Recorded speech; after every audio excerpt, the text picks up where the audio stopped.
हम लोक देवता पढ़ रहे थे। लोक देवता में मैंने कल आपको कराया था पाबूजीराव राठौड़ क्लास 1। पाबूजीराव राठौड़ में मैंने उनके जन्म से जो कोलूमंड से लेकर उनकी किताबें जैसे पाबू प्रकाश आसिया मोड़ जी ने करवाई थी, पाबूजीराव चंद बिट्ठू मेहा जी ने, पाबूजीराव दुआ लगराज जी ने, तो ये करा दिया था। आज हम बात करेंगे रामदेव जी के बारे में। ठीक है, रामदेव जी तंवर के बारे में पूरी बात करेंगे। उनका जन्म कहाँ हुआ, उनके जागरण को क्या कहते हैं, मंदिर को क्या कहते हैं, ठीक है, पत्नी कौन थी, ये सभी उनके बारे में बात करेंगे। तो उससे पहले मैं बता दूं आपको कि मैंने त्योहारों की सीरीज कंप्लीट करा दी है। हमने राजस्थान कल्चर में अपने त्यौहार कंप्लीट करा दिए। देखो, ईसाइयों के त्यौहार करा दिए मैंने, सिंधी, जैन, इस्लाम सभी के त्यौहार करा दिए। यहाँ तक कि अपने विक्रमी संवत के जो कैलेंडर के जो मास आती है ना, चैत्र, वैशाख, ज्येष्ठ, आषाढ़, श्रावण, तो वो सभी कंप्लीट करा दिए। तो ये त्यौहारों की कंप्लीट सीरीज हो चुकी है, आप देख सकते हैं। ठीक है, इसी के साथ हम बात करते हैं अपने रामदेव जी के बारे में। तो चलिए बात कर लेते हैं रामदेव जी तंवर के बारे में। तो सबसे पहले इनके वही इनका जन्म कहाँ हुआ, ठीक है। तो देखो, इनका जन्म याद रखना उड्डू कश्मीर में हुआ था। और ये कहाँ पड़ता है, ये बाड़मेर में पड़ता है, उड्डू कश्मीर। और ये कहाँ पड़ता है, बाड़मेर में। वीडियो को अभी मत छोड़ के जाया करो, थोड़ा रुको, थोड़ा समझो, उसको देखा करो, फिर समझ में आ जाएगा।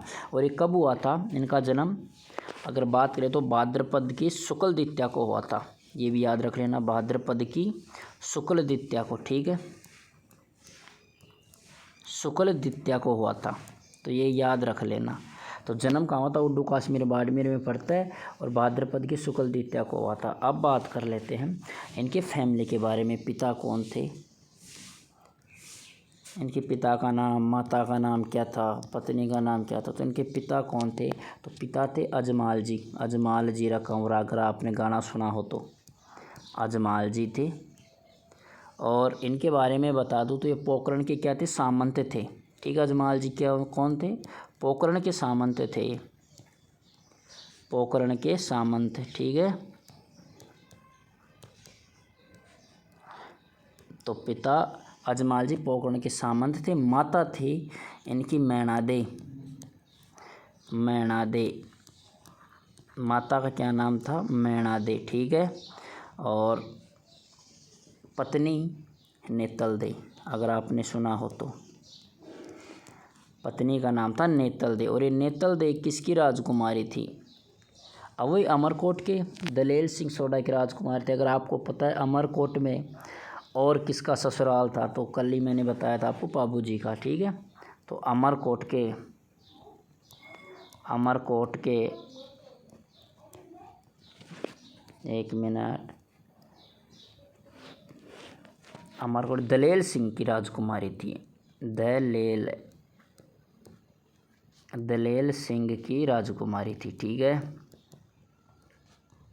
की राजकुमारी थी।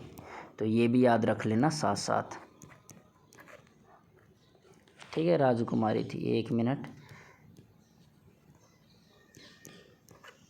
हाँ जी। तो पिता अजमाल जी पोकरण के सामंत थे, माता मैणादे, पत्नी नेतल दी, जो अमरकोट के दलेल सिंह सोडा की राजकुमारी थी। ओके, अब बात कर लेते हैं इनके गुरु कौन थे, मंदिर कहाँ है इनका, ठीक है। तो गुरु आपको पता है बालीनाथ जी थे, इनके गुरु का नाम था बालीनाथ जी, गुरु थे बालीनाथ जी। और ये मसूरिया पहाड़ी जोधपुर में पड़ती है, तो वहाँ पर रहते थे, ठीक है। तो मसूरिया पहाड़ी, ये भी याद रख लेना, पूछ सकते हैं कि कहाँ थे बालीनाथ जी का स्थान, मसूरिया पहाड़ी, और ये कहाँ पड़ती है। क्वेश्चन ऐसे हम अपने पर्वत भी है ना, तो उसमें पूछ सकता है कि मसूरिया पहाड़ी कहाँ है। तो आपको पता होना चाहिए कि हमने रामदेव जी के गुरु बालीनाथ जी के बारे में पढ़ा था, तो उस समय आई थी मसूरिया पहाड़ी, जो कि जोधपुर में है, ठीक है। तो ये भी याद रख लेना साथ साथ कि जोधपुर में है। और इनका मंदिर कहाँ कहाँ है, देखो, जन्म अगर बाड़मेर में हुआ, उड्डू कश्मीर में हुआ, मंदिर इनका रूणीचा में है, ठीक है, रूणीचा और रामदेवरा इन दो जगह पर है। और एक चीज़ और बता देता हूँ मैं इन्हीं के साथ साथ कि रूणीचा रामदेवरा में इन्होंने समाधि ली थी, और कब समाधि ली थी ये और बता देता हूँ मैं। इसलिए वहाँ पर मंदिर बनाया गया था क्योंकि इन्होंने समाधि ली थी। तो ये भी याद रख लेना, एकमात्र लोक देवता है जिनको जिंदा समाधि ली थी, जिसने जिंदा समाधि ली थी, ठीक है। और इन्होंने समाधि कब ली थी ये मैं बता देता हूँ, लिख देता हूँ मैं यहाँ पर समाधि, और कब ली थी इन्होंने, ये लिखी थी भाद्रपद की शुक्ल एकादशी को, भाद्रपद की शुक्ल एकादशी को, 11 को, समझ गए, एकादशी अपने गांव में बोलते हैं इसे 11, ठीक है। इसने समाधि ली थी, इसने मतलब इन्होंने समाधि ली थी, सॉरी, रामदेव जी ने समाधि ली थी, ठीक है। एक इनके बारे में मैं लिख देता हूँ अलग से, अगर आपको नहीं याद होगा, कि एकमात्र लोक देवता, एकमात्र लोक देवता, लोक देवता हैं ये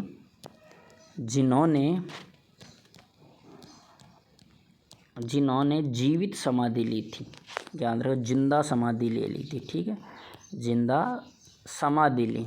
तो ये क्वेश्चन कई बार आ चुका है, समाधि ली तो किसने ली थी, रामदेव जी ने ली थी। ओके, अब कुछ छोटे छोटे पॉइंट की बात कर लेते हैं कि घोड़े को क्या कहा जाता है, झंडे को क्या कहा जाता है। तो इनके घोड़ा को कहा जाता है लीलो, लीलो, और इन्हीं के नहीं, इस पहले घोड़े को कहा जाता, जैसे घोड़ी को लीलन, घोड़े को लीलो कहा जाता था। तो स्पेसिफाई नाम नहीं है कि रामदेव जी के घोड़े को ही कहा जाता, लेकिन बस वो प्रचलन चल गया, आरपीएससी ने पूछना स्टार्ट कर दिया, तो बस ये हो गया कि रामदेव जी के घोड़ा का नाम, ठीक है। अब बात कर लेते हैं झंडा, और झंडे को इसका नेजा कहा जाता है, और नेजा ही होता है झंडे का नाम, ठीक है। ओके, जागरण को क्या कहा जाता है, जम्मो कहा जाता है, जागरण को जीमनवार, ठीक है, तो जम्मो कहा जाता है, जम्मू, ठीक है। और एक और बात बता देता हूँ मैं छोटा करके, बिल्कुल, कि जो मेघवाल भक्त होते हैं ना उनको रिख्या बोला जाता है। तो रिख्या किसे बोलते हैं, मेघवाल भक्त को, तो ये भी याद रख लेना, जो मेघवाल भक्त होते हैं, मेघवाल भक्त, और उनको क्या बोलते हैं, ये रिख्या बोला जाता है, ठीक है। तो पूछ भी लेता है कई बार रिख्या क्या होता है, तो ऑप्शन में दे देगा लीलो, नज्जो, जम्मो या मेघवाल भक्त। तो ठीक है, तो आपको पता होना चाहिए कि मेघवाल भक्त को बोला जाता है, बोला जाता है। ओके, अब कुछ मैं एक थोड़ी 4-3 पंक्ति लिखूंगा, उसमें आपको इनके बारे में थोड़ा और पता चल जाएगा अच्छे से, अगर आपको समझना हो तो, अगर कहीं अगर पढ़ा हो, अगर समझ सको तो ध्यान रख लेना। मैं थोड़ा पेन को छोटा कर देता हूँ ताकि अच्छे से समझ में आ जाए। ये है घणी, घणी रेव खम्बा, घणी रेव खम्मा, अजमाल जीरा कंवरा, अजमाल जीरा कंवरा, जीरा कंवरा। इसमें मैंने इनके जन्म वन्म के बारे में आप याद कर लोगे, ये बस ये 3 पंक्ति याद कर लेना। ये सॉन्ग है, सुन लेना, कहीं यूट्यूब पे पड़ा होगा। कोई मैना देरो लाल, कोई मैना देरो लाल, कोई नेतल रो भरतार, ठीक है, कोई नेतल रो भरतार, कोई नेतल रो भरतार, भरतारिया, ठीक है।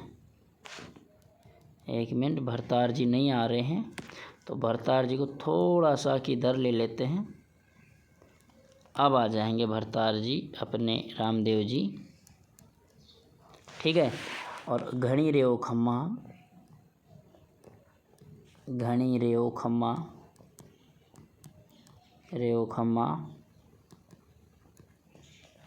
मारो रूणी चारो राव, ठीक है, महारे रूणी चारे राव, ठीक है, रूणी चे राव।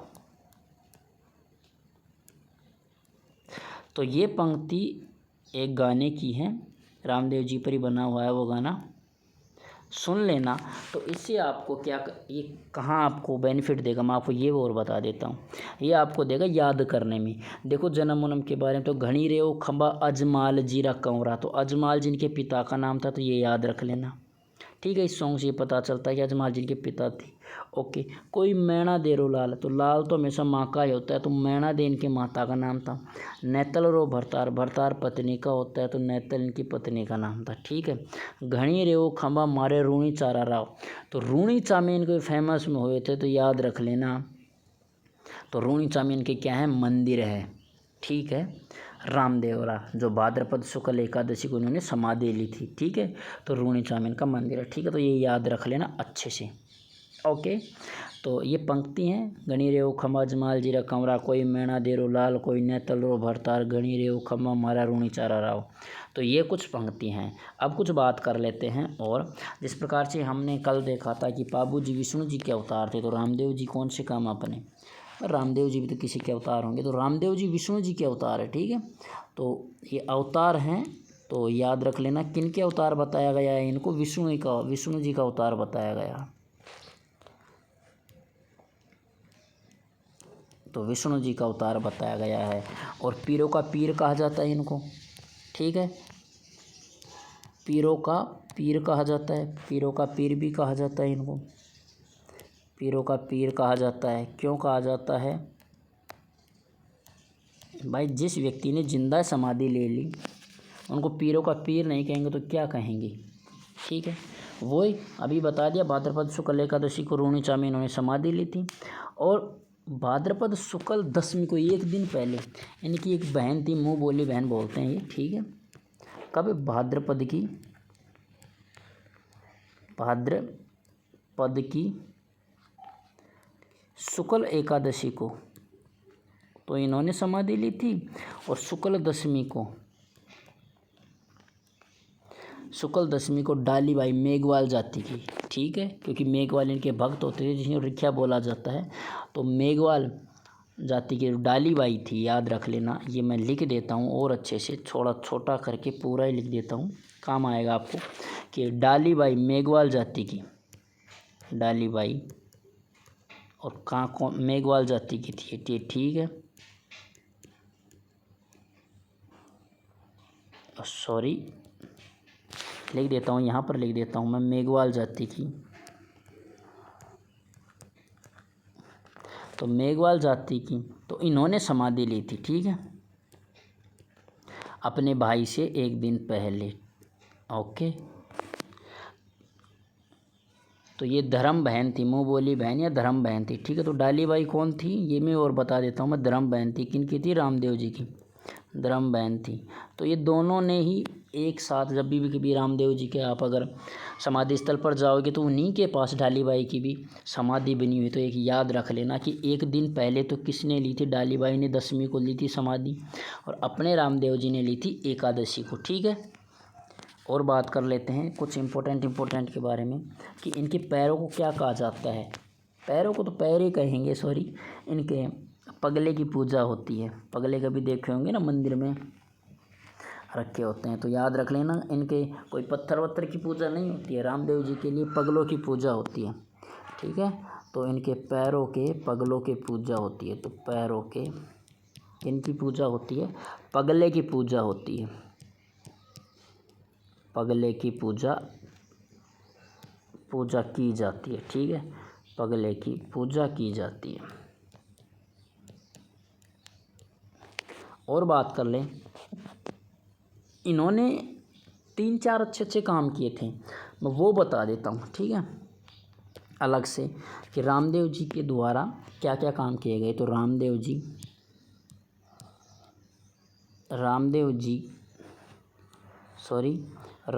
के कार्य, क्योंकि एक इतना महान लोक देवता रहा है रामदेव जी, तो इन्होंने 3-4 बहुत अच्छे समाज में छुआछूत मिटाने का प्रयास किया। तो याद रख लें, छुआछूत मिटाने का इन्होंने प्रयास किया था, छुआछूत मिटाने का इन्होंने क्या किया था, प्रयास किया। ठीक है, छुआछूत मिटाने का प्रयास किया। थोड़ा सा गड़बड़ हो रहा है, ऑटोमेटिक ही चल रहा है, 1 मिनट। हाँ जी,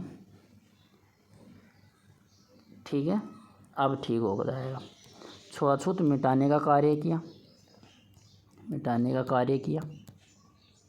और दूसरा इन्होंने सांप्रदायिक सौहार्द स्थापित करने का, मतलब हिंदू मुस्लिम नहीं किया इन्होंने, ठीक है, सभी को भाई भाई समान समझा। तो सांप्रदायिक समाज में एक सांप्रदायिक सौहार्द स्थापित किया इन्होंने, सांप्रदायिक सौहार्द स्थापित किया है, मतलब हिंदू मुस्लिम नहीं किया इन्होंने, सौहार्द स्थापित किया, ठीक है।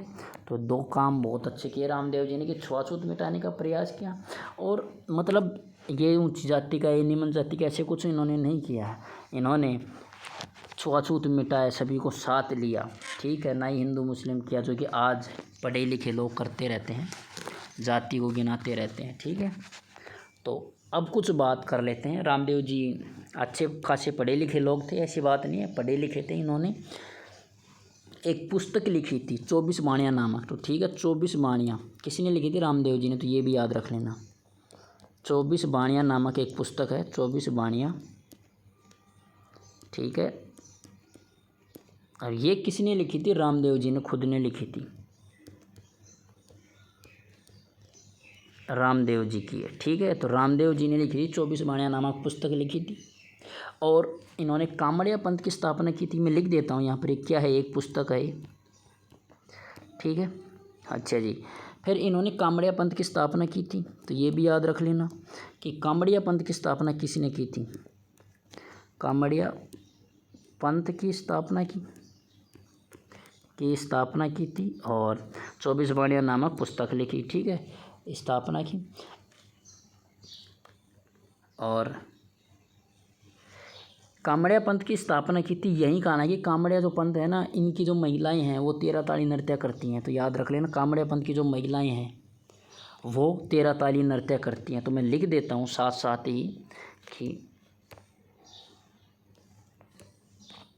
यहाँ पर, जिस कारण कामड़िया पंथ की महिलाएं,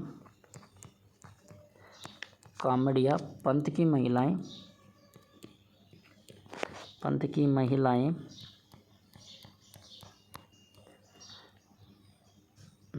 13 ताली नृत्य करती हैं।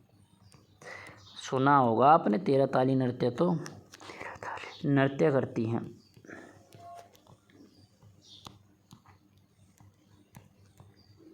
ठीक है। तो 24 बाणियाँ नामक पुस्तक लिखी थी रामदेव जी ने, कामड़िया पंथ की स्थापना की थी रामदेव जी ने। और कामड़िया पंथ की जो स्थापना की तो थी, तो कामड़िया पंथ की जो महिलाएं हैं वो कौन सा नृत्य करती हैं? तो वो 13 ताली नृत्य करती हैं, ठीक है। तो ये याद रख लेना कि 13 ताली नृत्य करती हैं। कुछ एक दो बात और रह गई जो मैं साथ साथ बता देता हूँ कि इनका जो पर्चा बावड़ी है, पर्चा बावड़ी, जो पर्चा किसे कहा जाता है? अगर आपको पता हो तो पर्चा चमत्कार होता है, एक प्रकार से पर्चा चमत्कार ही होता है। तो पर्चा बावड़ी है वो कहाँ है? रुणीचा रामदेवरा में, ठीक है। तो रुणीचा और रामदेवरा में क्या है इनकी? पर्चा बावड़ी,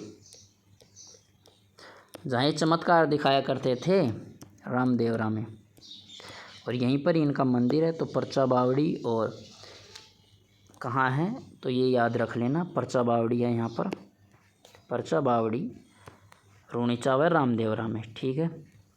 अब एक लास्ट बात और रह गई इनके बारे में, इनके मंदिर कहाँ कहाँ हैं, मंदिर की बात कर लेते हैं, ठीक है। तो चलिए मंदिर की बात कर लेते हैं। पहला मंदिर वही पोखरण में है, पोखरण जैसलमेर में पड़ता है। तो पोखरण जैसलमेर में,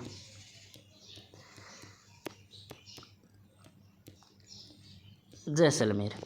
दूसरा कहाँ है? छोटा रामदेवरा, एक तो रामदेवरा है, एक छोटा, तो छोटा रामदेवरा ये भी याद रख लेना, छोटा रामदेवरा में इनका मंदिर है। और ये छोटा रामदेवरा कहाँ पड़ता है? ये गुजरात में पड़ता है, ठीक है, गुजरात में पड़ता है। थर्ड है कि हल्दीना, और ये हल्दीना वही है जो अलवर में पड़ता है। तो हल्दीना में इनका मंदिर है, और हल्दीना कहाँ पड़ता है? अलवर में पड़ता है। और इसी के साथ ही अपने पास एक और मंदिर रह गया, तो वही रुणीचा व रामदेवरा, और ये कहाँ पड़ता है, ये भी जैसलमेर में ही पड़ता है। ठीक है, तो चौथा पॉइंट है रुणीचा या रामदेवरा, रुणीचा या रामदेवरा। तो पूछ लेता है कि छोटा रामदेवरा कहाँ है, तो आपको पता होना चाहिए वो गुजरात में है, और जबकि रामदेवरा कहाँ है, ये जैसलमेर में है। तो ये अपने रामदेव जी के बारे में कुछ इम्पोर्टेंट बातें थी, कुछ नहीं, लगभग सब कुछ मैंने क्लियर कर दिया। ये चाहे फिर आप रीट के लिए करो, या सीटी में, या पटवार में, या फिर आप पशु परिचर की करो। ठीक है, ये सभी के लिए ही काफ़ी होता है। इनके बारे में मैंने लगभग बता दिया। फिर भी एक बार अगर नहीं समझ में आए तो एक बार मैं रिवीजन करा देता हूँ जल्दी से, ताकि आपको फटाफट एक ब्रीफ मिल सके कि हमने क्या पढ़ लिया इतनी देर में। ठीक है, तो मैंने वो बताया था आपको कि लोक देवता की सीरीज करा रखी है, जिसमें बाबूजी राठौड़ा मैंने कल कर लिया था, त्यौहार कंप्लीट कर चुके हैं। अब आता है रामदेव जी के बारे में। जन्म मुड्डू कश्मीर बाड़मेर में भाद्रपद शुक्ल द्वितीया को हुआ था।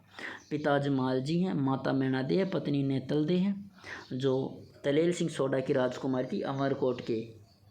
गुरु बारीनाथ जी थी, मसूरिया पहाड़ी जोधपुर में है। मंदिर रुणीचा रामदेवरा में है। समाधि भाद्रपद शुक्ल एकादशी को ली थी, और एकमात्र लोकदास जिन्होंने जिंदा समाधि ली थी, याद रख लेना। ये इम्पोर्टेंट है, काफ़ी इम्पोर्टेंट है, मैं स्टार लगा देता हूँ। ठीक है, ओके। अब बात कर लेते हैं। घोड़ा को लीलो कहा जाता है, झंडा नेजो है, जागरण को जम्मू कहा जाता है, मेघवाल भगत इन्हें रिख्या बोला जाता है, मेघवाल भगत को। ठीक है, ये कुछ पंक्तियां हैं वो याद कर लेना आपको, जिससे आपको थोड़ा थोड़ा ब्रीफ मिल जाएगा। माता पिता जन्म कहाँ हुआ। ठीक है, अब ये इनको क्या कहा जाता है, विष्णु का अवतार कहा जाता है, पीरों का पीर कहा जाता है। भाद्रपद शुक्ल एकादशी को रामदेव जी ने समाधि ली। एक दिन पहले 10वीं को डालीबाई मेघवाल सब जाति की थी, उन्होंने समाधि ली। डालीबाई कौन है, वो धर्म बहन है किनकी, रामदेव जी की। इनके पैरों के पगलों की पूजा की जाती है। कभी आप सोचो कि कोई मूर्ति है, नहीं, पैरों के पगलों की पूजा की जाती है। रामदेव जी का कार्य, इन्होंने सांप्रदायिक सौहार्द स्थापित किया, छुआछूत मिटाने का प्रयास किया था।